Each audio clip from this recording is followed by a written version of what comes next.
Hey everyone, Fran here back at the 5-Minute Modeler.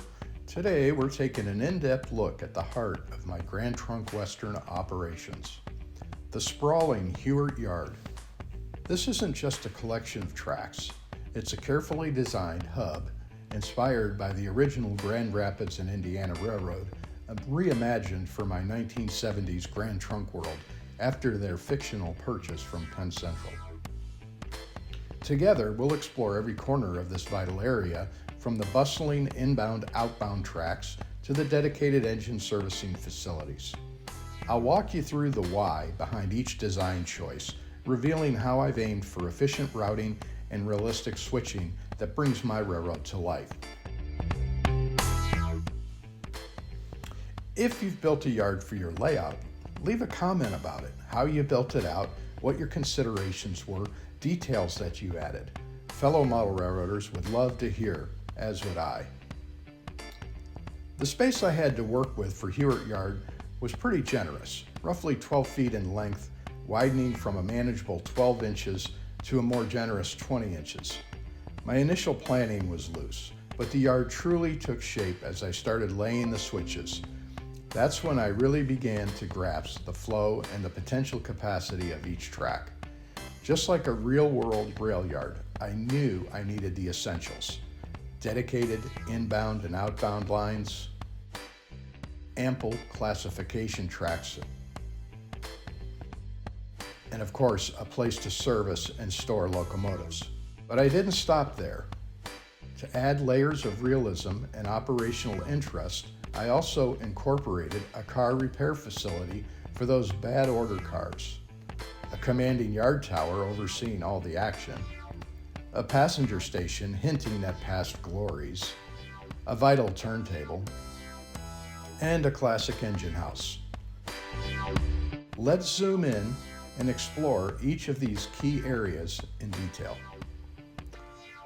First up, the nerve center for the sorting, the yard ladder. I opted for two distinct sets, bisected by the main inbound-outbound tracks. These are straightforward, parallel-ended ladders, a design choice that ensures relatively consistent track lengths throughout the yard. The upper ladder feeds into the longest tracks, while the lower one efficiently guides cuts of cars into the classification area. If you've built a yard, how did you go about it? What space did you have to work with, and what were your considerations? Next, the vital arteries of the yard, the inbound-outbound tracks. I've dedicated 3 of these, running the entire 7-foot length of the yard and effectively dividing it in half. These tracks are long enough to accommodate my longest trains, around 20 cars plus a couple of locomotives and a trusty caboose. To ensure smooth and reliable operation, especially with those longer trains, I chose Pico number 8 Insulfrog switches. Their longer geometry really minimizes the risk of derailments and unwanted uncouplings. Now, for the heart of any freight yard, the classification tracks. If you've ever witnessed a hump yard in action, you know how cars are sorted based on their next destination. While I haven't modeled a hump, I've embraced that core concept here. I've created 6 classification tracks, each about 4 feet long and capable of holding around 11 cars. Importantly, 2 of these tracks extend the full length of the yard, doubling their capacity. Each of these tracks has a specific purpose.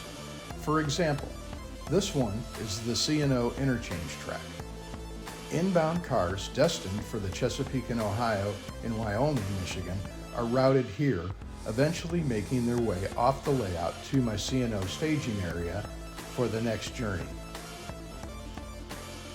Other tracks serve destinations like Kalamazoo, the American Aggregate branch line to Manton and Leroy, and North and South Grand Rapids.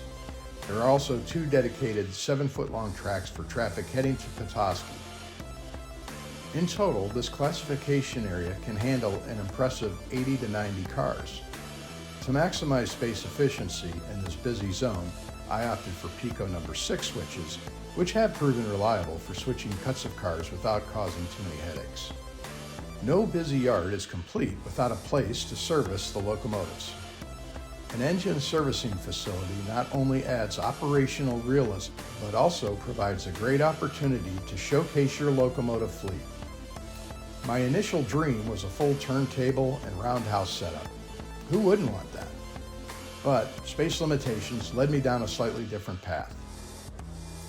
Interestingly, aerial views of the real Hughart Yard showed that while a turntable was still present, the roundhouse was long gone. So I incorporated a compact Pico turntable I had on hand near the end of the yard. While the roundhouse wasn't feasible, I did manage to squeeze in a couple of parallel engine servicing tracks, complete with details like sand towers, water spouts, and fueling points. And this 2-stall engine house, this is one of my very first N-scale kits, a Magnuson Models gem that's likely over 40 years old. Its more vintage aesthetic adds a wonderful sense of history to the scene, contrasting nicely with some of the more modern structures. Moving over to the eastern side of the classification yard, you'll find a runaround track. A switch from here leads to the car repair facility, a vital but often overlooked part of any railroad. The building itself is an old 2-stall engine house I rescued from a train show years ago. I modeled this with the doors open, since I model in the summertime and there would be no air conditioning. With that, I did include a concrete floor, but didn't spend too much time detailing the inside. Outside, however, details like a rack of spare wheels and truck side frames clearly defined the building's purpose.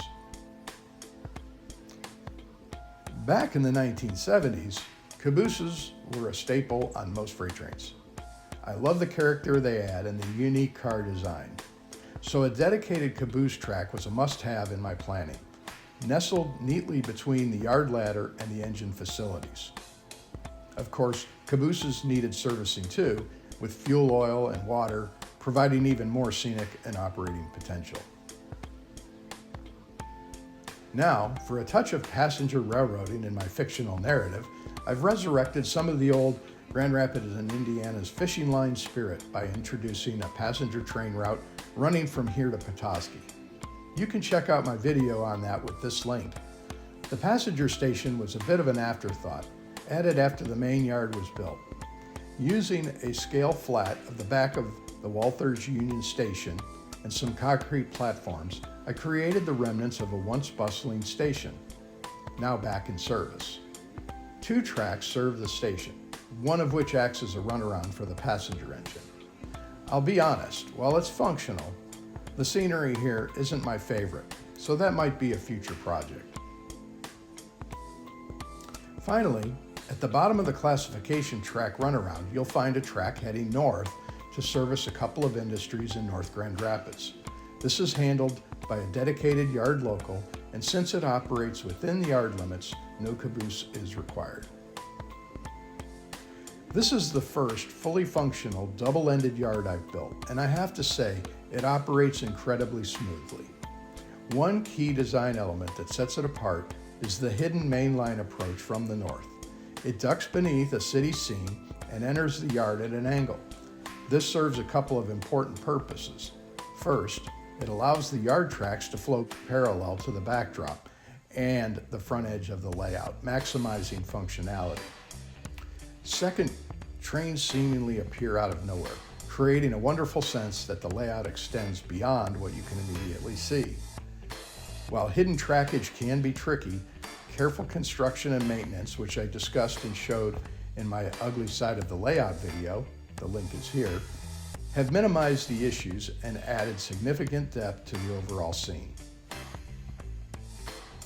As you build out your railroad and consider building a yard, consider these elements.